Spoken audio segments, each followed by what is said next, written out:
importantly, today is the National Day celebration for Uyghurs, Kazakhs, and other Turkic Muslims in East Turkestan. 1933 yıl ve 1944 yıl 5 noyabr günü kurulgan ikki qitimliq Şərqi Türkistan Cumhuriyeti xatırlanayotgan bugungi kunda Amerikaning Washington, Nyu-York ve Boston qatorliq shaharlarda tabriklash faoliyatlari o'tkazildi. O'tgan asrning 30 va 40 yillarida qurilgan ikki qitimliq Şərqi Türkistan Cumhuriyeti Uyg'urlarning mustaqillik irodasi va mustaqillik ko'rishining ulug' natijasi bo'lib, bugungacha Uyg'urlarga mustamlikchilik zulmlarga tiz bukmaslik milliy ro'yini ato qilib keldi.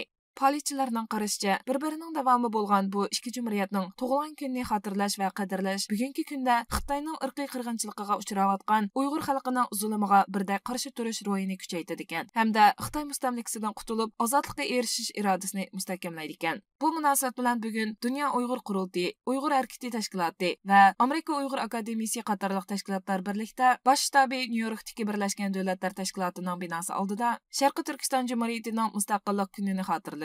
Politsiyalarning qarashicha, Birlashgan Davlatlar Tashkilotining Nyu-Yorkdagi binosi oldida Sharqi Turkistonning oy yulduzliq ko'k bayrog'ini chiqarish murosimi kuchli simvollik ahamiyatiga ega bo'lib, butun dunyoga Uyg'ur xalqining erkin, hur va mustaqil yashash irodasini namoyon qiladi ekan.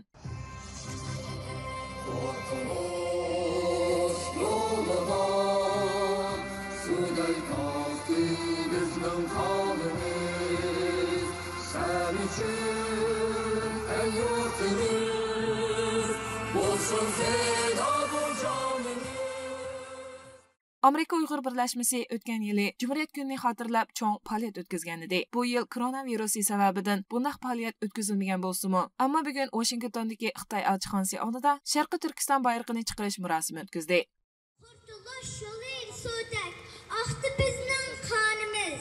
Sen uchun ey yurtimiz bo'lsin fido bu jonimiz. Qon kechib ham jon berib, oxir qutuldi do'stini, qutqizishga qalbimizda bor edi imonimiz.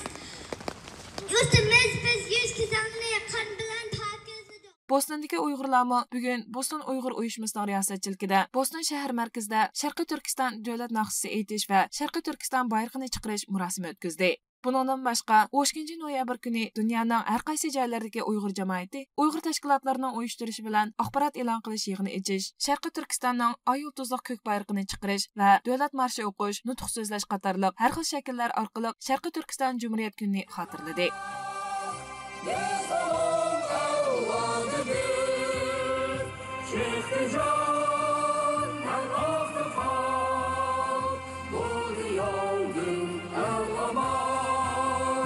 Yaşasın, yaşasın, güzellik.